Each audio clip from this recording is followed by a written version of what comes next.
Votre maman vous donne 15 euros d'argent de poche tous les mois.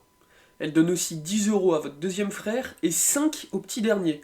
Normal me direz-vous, vous êtes le plus grand et c'est tout à fait normal de maltraiter ses petits frères. Mais pour le mois prochain, votre mère vous annonce que c'est un peu trop d'argent pour elle et qu'elle diminuera votre argent de poche. Forcément, vous n'êtes pas content et vous faites une grosse colère. Et bah c'est un peu ce qui va se passer entre les joueurs et la NBA avec le nouveau CBA. On vous explique tout ça dans ce nouvel épisode du Carton.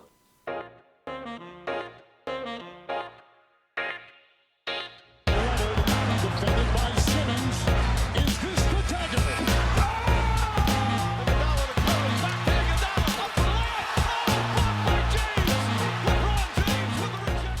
Mesdames et messieurs, bonjour, bienvenue dans ce nouvel épisode du Carton. Aujourd'hui, épisode un peu spécial, on va parler contrat, on va parler argent, on va parler du CBA. Faut-il imposer une limite salariale à ne pas dépasser? C'est la grande question que nous allons nous poser tout au long de cet épisode. Alors pour ça, j'ai fait appel à des gens qui aiment l'argent et qui, selon certaines sources, s'apprêtent à demander une hausse significative des salaires chez l'analyste. Je les en remercie d'ailleurs. Florian Tixier et Teddy Pérez sont avec nous. Comment ça va les gars? Bah, moi ça va, hausse, on part de zéro, hein, clairement, Ouais, donc on part de très une très bas. hausse Hein. significative serait une Si- contribution de 30 centimes par mois. Ok, d'accord, ok, effectivement, là, le pourcentage est énorme. Moi, je Florian, prends, hein. 30 centimes par mois, c'est mieux que zéro, hein, comme il dit. Hein. c'est mieux que zéro. J'attends. On ira en toucher deux mots à l'ami Benjamin. On le salue s'il nous écoute d'ailleurs. Bon les gars, on va parler de... Je l'ai dit dans l'intro, on va se demander s'il faut imposer une limite salariale à ne pas dépasser en NBA. Alors on sait qu'il y a le salary cap, il y a la luxury tax et tout ça. C'est un petit peu... Ça peut être compliqué à comprendre quand on n'est pas dedans au début. Le CBA, pour bien comprendre, pour ceux qui nous écoutent, c'est un contrat qui lie la NBA et le syndicat des joueurs. Donc il est renégocié, je sais plus tous les combien, mais il sera renégocié en 2024. Donc ils vont devoir renégocier un nouveau CBA. Et donc c'est une des news qui est tombée récemment. La NBA voudrait proposer l'instauration d'un hard cap dans ce nouveau CBA. Florian, est-ce que tu peux nous expliquer ce que c'est un hard cap? Ouais, bien sûr. En fait, le système de la NBA fonctionne selon des règles financières qui sont quand même assez strictes, notamment le salary cap. Le salary cap est une règle qui limite l'utilisation à tir larigot de l'argent des franchises, qui est là pour limiter leurs dépenses et pour que chaque franchise soit logée à la même enseigne, c'est-à-dire qu'ils ont le même argent à dépenser. Le problème étant que ce salary cap peut être dépassé sous certaines règles, et une de ces règles, c'est ce qu'on appelle le hard cap. Le hard cap, c'est un moyen que la NBA a mis en place pour que les franchises ne dépassent pas sans limite. Et en fait, le fait est que aujourd'hui, ce qu'on appelle le hard cap n'est pas si hard que ça. Aujourd'hui, on est plus dans un système de soft cap. C'est un soft cap. Pourquoi? Parce que ce qu'on appelle le hard cap, c'est justement de ne pas dépasser ce seuil officieux de 156,9 millions de dollars pour chaque franchise. Mais il y a des manières de le faire. Et justement, une franchise est ce qu'on appelle hard capée quand elle dépasse ce seuil, c'est-à-dire qu'elle n'a plus accès à certaines règles. Ces règles, ce sont les exceptions. C'est la biannual exception, la non-taxpayer mid-level, la mid-level exception, etc., etc. Et ces règles vont varier en fonction du montant qu'on va dépasser. Si jamais on ne dépasse pas le seuil, on a une exception de 9 millions pour un joueur. Si jamais on la dépasse, on a une exception de 4 millions, etc., etc. Donc ce système de hard cap notamment qui est pensé, c'est d'être beaucoup plus dur avec les franchises pour qu'elles arrêtent de dépasser ce cap justement. C'est l'idée. Et alors, on parle de ça parce que récemment, t'es dit, il y a eu le cas des Warriors. Donc les Warriors qui ont filé une extension de contrat à Jordan Poole et Andrew Wiggins, avec les contrats déjà faramineux de Stephen Curry, de Klay Thompson et de Draymond Green qui prend quand même un paquet d'argent. Et donc là, les Warriors ont explosé tous les records en termes de niveau de salaire atteint. On n'avait jamais vu de tel niveau. Donc, si bien que les Warriors vont payer plus de luxury tax que de salaire. C'est complètement fou. Et alors, quand on voit ce qui se passe, on se dit mais il n'y a plus aucune limite. Au final, il suffit de signer des joueurs et de mettre le prix qu'on veut. Il n'y a aucune limite. Donc t'es dit la question que je te pose, est-ce qu'il faut imposer une limite salariale à ne pas dépasser, mais une limite salariale très stricte avec des mesures très strictes pour limiter ça, comme on peut le faire en NFL ou en NHL par exemple? C'est ça, c'est que en fait la ligue, la NBA est la seule ligue dans ces grandes Et ligues ouais. aux États-Unis qui n'a pas de hard cap, qui a clairement un soft cap.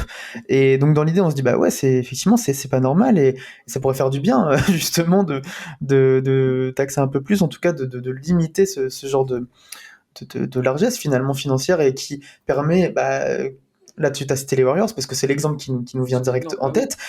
Les Warriors qui sont champions en titre et qui ont gagné, enfin on va pas refaire l'histoire des Warriors et qui sont encore un des principaux favoris pardon cette année, donc on pénalise aussi, on veut pas pénaliser n'importe qui, on veut pénaliser l'équipe qui règne sur la ligue depuis pas mal de temps.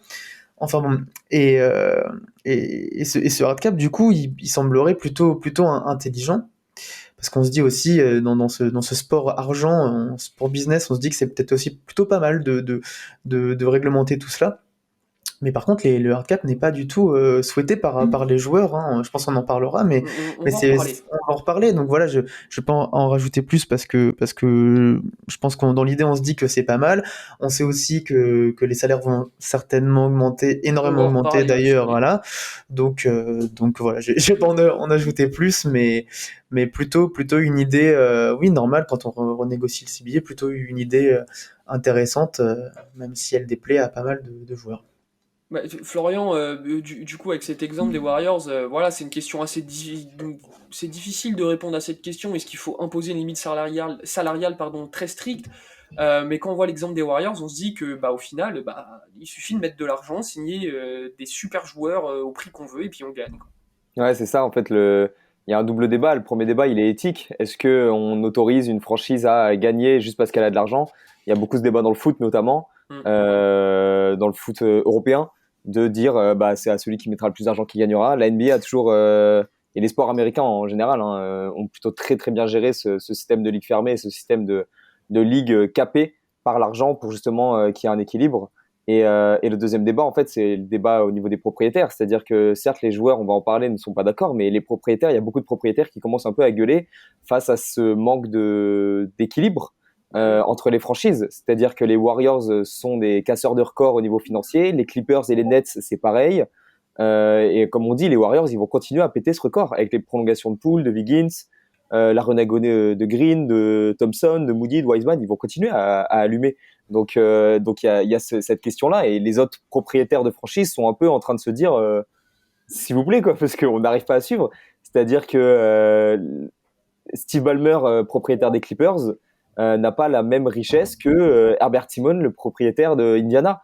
Ils sont pas logés à la même ancienne, et le propriétaire d'Indiana peut pas balancer des dollars comme ça à tire-larigot. Donc il y a cet équilibre compétitif qu'il faut réussir à trouver, et pour l'instant, on se dirige vers un clash, quoi. T'es dit tout à l'heure, t'as parlé du fait que les joueurs étaient fermement opposés à l'instauration d'un hard cap. Alors pour remettre un petit peu dans la renégociation du CBA, je l'ai dit, qui commencera en 2024, pour remettre ça dans le contexte futur. Donc cette fin de CBA, ça tombe au même moment que le nouveau deal pour les droits télé, qui sera effectif en 2025. Et donc nouveau deal pour les droits télé dit des salaires qui vont exploser. On atteint déjà des niveaux astronomiques. On voit des Lillards qui vont toucher des 60 millions par an. En 2025, préparez-vous quand vous allez vous retrouver avec, je sais pas, tiens, extension rookie de Bénédicte Mathurin pour 95 millions l'année. Faudra pas être étonné. Florian est très content, je le sais. Faudra pas être étonné. Donc forcément, si les salaires vont exploser, que la NBA instaure un hard cap, ça va peut-être limiter un petit peu les salaires que les joueurs vont pouvoir percevoir. Donc, logiquement, ils sont fermement opposés à ce hard cap. Bah oui, c'est ça. C'est à chaque fois qu'il y a eu des renégociations dernièrement au niveau télévision, etc., diffusion, bah, c'est les joueurs qui en ont le plus profité directement en Oui, fait. Ça a été automatique. Je me rappelle plus quelle année la free agency. Je crois que c'était 2013, 2014. Je me rappelle plus. On a vu des role players toucher énormément. 2016. 2016, ouais. 2016, c'est l'année où il y a Batum aussi, le contrat de Batum, il me semble peut-être. Il y a de Miami Voilà, qui c'est prend ça. énorme. C'est ça. Donc Tout le monde 2016, s'était mis bien cet été. ouais, Ouais. c'est 2016, je me rappelle. Tout le monde s'était mis bien. Bah, il y en a, ils se disent que ça peut être pareil, pareil pour cette année-là. Hein, là, c'est même plus l'exemple en fait des Warriors où c'est même pas le fait en fait que les joueurs veulent s'aligner avec les Warriors, etc. et toucher autant. Là, on est plus sur le problème des propriétaires, mais on est vraiment sur les joueurs qui, eux, dans leur carrière, en tant donc professionnels, bah, veulent toucher l'argent qui est disponible et voient que c'est clairement possible. Et là, je le redis, Flo l'a redit aussi, on retombe sur un sport business de fou qui pourra certainement nous dégoûter quand on verra les chiffres. Et, euh, et voilà, est-ce qu'au niveau de l'éthique, on en a parlé, c'est bien que ces joueurs-là touchent autant. C'est pas, encore une fois, ça nous dépasse très Ça nous clairement. dépasse, ouais, on n'est pas là pour juger. Mais oui, on comprend que les joueurs ne le souhaitent pas. Mais le truc, c'est que, on va en reparler juste après, il y a un risque à cela, que les joueurs et que les propriétaires ne s'entendent pas du tout sur ces contrats. Donc voilà, Alors je justement, te fais la j'y passe viens. je te fais la passe J'y décisive. viens, Florian.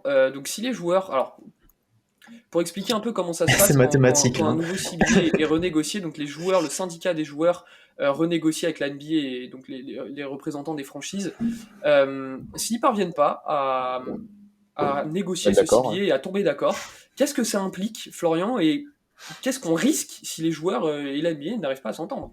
Mais c'est tout simple, hein. Ils font grève, hein, les mecs. Et voilà. Ils disent, bah, si vous voulez pas qu'on se mette d'accord, pour que, si nous on n'est pas d'accord sur notre façon d'aller sur le terrain, eh ben on n'ira pas sur le terrain, tout simplement. Des lockouts, c'est arrivé de nombreuses fois dans l'histoire de la ligue. Le dernier était en 2011. Donc, on n'est vraiment pas à l'abri d'un prochain lockout, et pas que sur cette question du hard cap.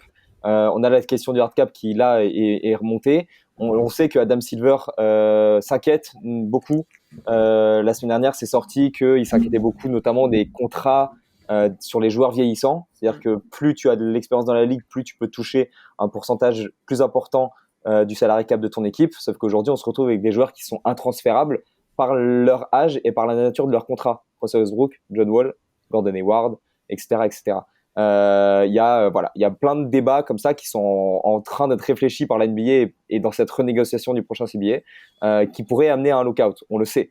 Il y a aussi l'âge d'entrée à la NBA, etc. Donc Il y a il y a plein de choses. toutes ces questions-là, ouais, qui sont un peu en train de se réveiller. D'après Mark Stein, les joueurs aujourd'hui préféreraient provoquer un lockout forcé que être dans une ligue qui est hard capée. Parce que, comme le disait Teddy, qui dit hard cap dit moins de liberté pour les franchises, donc moins de sous-dépensés. Aujourd'hui, tu peux facilement contourner le salary cap par des exceptions, par des bird rights, par des sign and trade, par des trade exceptions, etc. Et en fait, ce que ça implique, c'est que aujourd'hui, il y a de nombreux joueurs qui carrément font leur carrière sur ce genre d'exception. On peut penser par exemple à John-Michael Green, qui Oui. clairement fait depuis plusieurs années sa carrière sur des mid-level exceptions à 4,5 millions, à 9 millions, etc. Et ça aide des joueurs à vivre finalement. Et du coup, qu'est-ce que ça implique? Ça implique un potentiel risque si tu enlèves ça. Et aujourd'hui, si ça se fait, ça veut dire trois choses. Ça veut dire un système à repenser parce que les gros marchés vont devoir revoir leur stratégie. Si on reste dans l'exemple de Golden State, par exemple, si on passe dans un système hard capé, Draymond Green l'an prochain, s'il opt-out sur sa dernière année, s'il prend pas sa dernière année de contrat et qu'il veut re-signer, les Warriors auront du coup 5 joueurs avec plus de 24 millions de dollars la saison. Avec cette proposition, et ben, ils seront obligés d'en transférer au moins un. Ça implique aussi une façon plus intelligente de finaliser ses effectifs, parce que quand tu n'as plus de sous, et ben, tu utilises les exceptions du coup pour finaliser ton effectif. Et enfin, ça implique, et ça c'est le bon côté de la chose je pense, des talents du coup qui seront plus et mieux dispersés dans la ligue pour le coup. Toi, Teddy, t'es plutôt d'accord avec Florian, ça sent un peu le lockout, toute cette histoire? Ouais, Florian a vraiment bien résumé aussi. J'ai beaucoup aimé sur le côté aussi des joueurs qui en fait font leur carrière sur des level exception, etc. Et c'est aussi important. Il y a pas en fait là on se dit il y en a c'est un peu le choix du riche ou c'est comment dire genre c'est le caprice des stars. Non, pas forcément. C'est qu'il y a vraiment aussi la plupart des joueurs en fait de cette ligue qui arrivent à trouver une place dans des effectifs grâce à des exceptions parce que les stars touchent trop, en tout cas touche Ouais. énormément, et que l'écart entre les stars et les role players et des vétérans, etc., est énorme. Oui, pour en revenir à ta question, Hugo, le lockout, bah, là, on se dit, attends, il y aura un lockout, etc. Mais en fait, on regarde, là, je viens de regarder, donc c'était en 98-99, après Ouais. c'était en 2011. S'il y en a un, en fait, d'ici les 2 prochaines années, bah, on est sur la même tranche d'années. Donc non, en fait, c'est pas étonnant. Si des gens commencent à en parler alors que la renégociation est en 2024, et qu'on en parle déjà depuis pas mal de temps, du moins de cette renégociation des droits TV, où on sait que ça va exploser et que ça peut sans doute pas durer, tu l'as dit, au niveau des propriétaires, etc. Donc oui, c'est pas étonnant s'il y a un lockout. Euh, donc, euh, donc voilà, j'en rajouterai pas plus. Ça.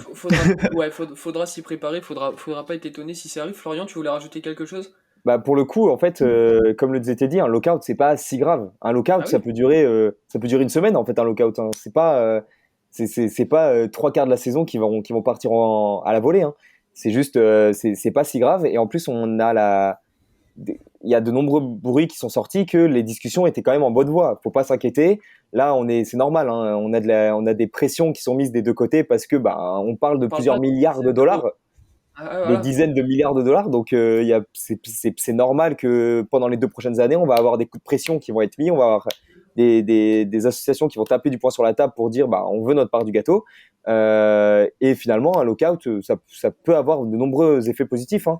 Et le principal effet positif, ce serait d'avoir des joueurs NBA qui débarquent en Europe. Donc, après tout, ce serait pas forcément hyper Comme quoi. négatif. Nico Batum qui va vraiment rejouer à L'Asvel, hein. C'est ce C'est qu'on ça. attend, qui va jouer à L'Asvel plutôt. Et Ivan Bon, Fournier bon, qui va revenir à Charenton, Voilà. National ce serait 3. beau. Bon, en tout cas, merci les gars pour tous ces petits détails, c'était super intéressant. Puis ouais, ça peut paraître un petit peu compliqué, tous ces détails de CBA, hard cap, salary cap, luxury tax et tout ça, mais intéressez-vous à ça, c'est difficile au début, mais ça permet de comprendre les rouages, de comment ça se passe, pourquoi, comment les joueurs sont signés, les types de contrats. C'est vraiment très très intéressant. En tout cas, n'hésitez pas à nous dire si vous êtes pour imposer un hard cap et une limite salariale stricte en NBA, c'est le débat du moment. Donnez-nous votre avis en commentaire. Lillard, long range three, and it's good! Les amis, le buzzer du carton vient de retentir. Comme toujours, ce fut un plaisir de vous avoir en notre compagnie. N'hésitez pas à nous laisser une petite note sur Apple Podcast et sur Spotify, ça nous aide énormément. Et puis si cet épisode vous a plu, allez voir le dernier qui est sorti. Il était consacré au début de saison des rookies en NBA. On se fera un plaisir de répondre à tous vos commentaires. En tout cas, je vous dis à la prochaine. Prenez soin de vous.